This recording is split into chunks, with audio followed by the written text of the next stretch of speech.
pulling the plug on electric cars. $4 a gallon gas may have you wondering what happened to them. CNN Miles O'Brien, we're looking for some answers.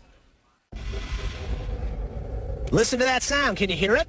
You can't, right? It's an electric vehicle. This is a 20-year-old Duran. It's a prototype.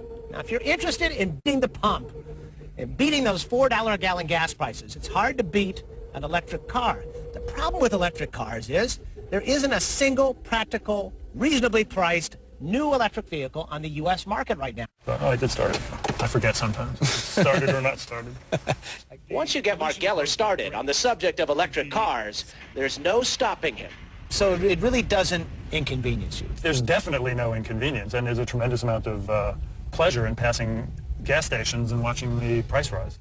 Mark's been breezing by gas pumps in San Francisco for 7 years. This is his second all-electric car, a used plug-in Toyota RAV4. Used because right now there isn't a new practical electric car on the U.S. market.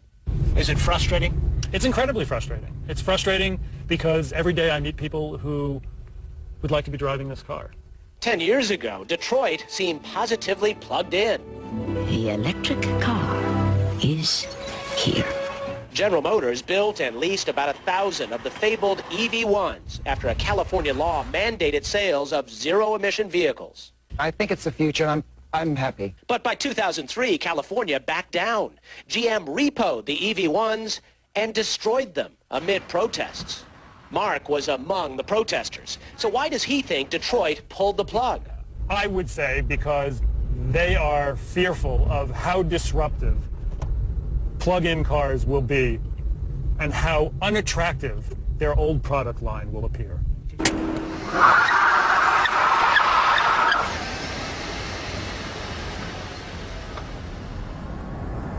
Silicon Valley millionaire Shai Agassi has a huge idea. When you find a great purpose in life, you got to pursue it. He calls his idea Better Place. And investors love it. They've already poured in over $300 million. I think it's one of those seminal companies that is going to change the way the world functions.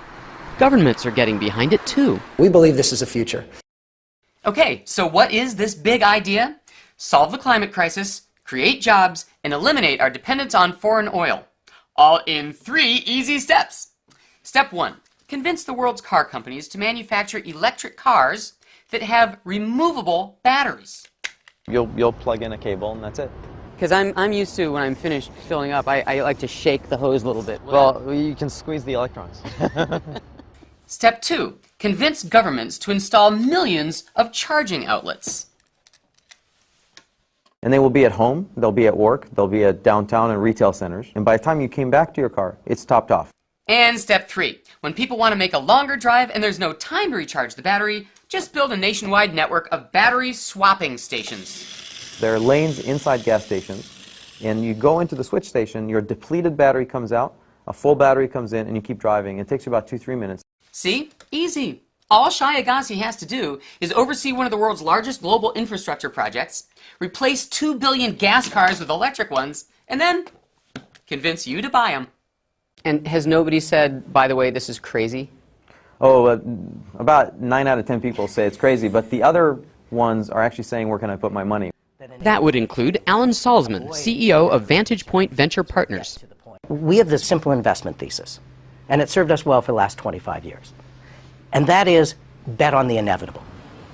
I'll grant it's of large scale, but none of this requires what we think of as new laws of physics. This is all doable. In fact, Nissan and Renault have already manufactured prototypes of the first Better Place cars. Other car companies are on the way. Now, to pull this off, Better Place is going to need more than money and more than technology. It's also going to need the people in the halls of political power to sign on. Ontario, and then Governor Lingle of Hawaii was really the driving force behind getting us to Hawaii. We are talking about 25 countries around the world and various different governors and mayors in the U.S. Including San Francisco Mayor Gavin Newsom. 3 big city mayors, Oakland, San Jose, and San Francisco, came together. What we want to do is create 250,000 stations or points of contact for electric charging. For a company only a year and a half old, Better Place has made amazing progress. But it's all for nothing unless people actually buy those cars. How much will one of these cars cost? If you take the battery component out of our car, which is what we do, we don't let you buy a battery, we buy the battery. An SUV will cost roughly the same as an equivalent SUV, roughly in the $20,000 range. A sedan will cost roughly the same range, about $20,000. But here's the twist. The car is cheaper the more you agree to drive it. We're just like a cell phone company. We sell miles. We pay for your financing of the car. Depending on how many miles you commit, sort of like how many minutes you commit, you can go all the way down, and in the case of people who drive a lot, like taxis, all the way down to zero. Free car, if you sign up for the maximum minutes plan. This is Oprah for everybody, right? You all got a free car. Now, not everybody is sold on Agassi's plan. There will be challenges, as Mayor Newsom is well aware. We're talking about 250,000 charging stations, 9 Bay Area counties that can't get along on any other issue, and they're going to create a standardized outlet system and a ubiquitous service. Very difficult. So that's a legitimate critique, though we say, prove us wrong, don't assume us wrong. Today is a monumental milestone. It's the first time commercial cars actually go on the road, driving at the toughest possible test that you can have.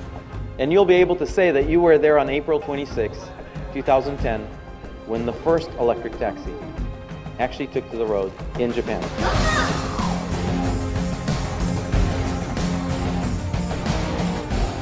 The first EV taxis will be able to switch their batteries here. And by switching the batteries, they'll be able to extend the range. The battery switch process takes as little as 60 seconds, and that's much shorter than filling up a regular taxi. Here, we are capable of handling as many as 12 batteries to ensure a constant supply of freshly charged batteries to the EVs. The batteries are charged in a temperature-controlled environment, and that ensures safety, reliability, and efficiency of the batteries. Most car makers said it was impossible.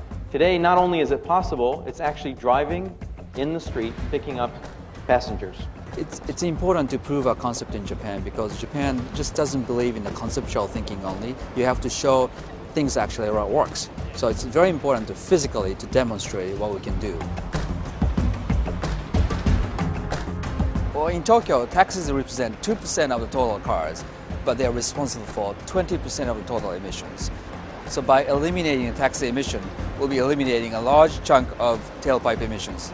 If you have a taxi driver going in Tokyo, every day we've done 30 demonstrations to 30 different people that electric cars are better. And I guarantee you they're going to ask the driver, does this thing really work? And when they say not only does it work better, it's quieter, I actually like it better than my older taxi, you got the ultimate demonstration.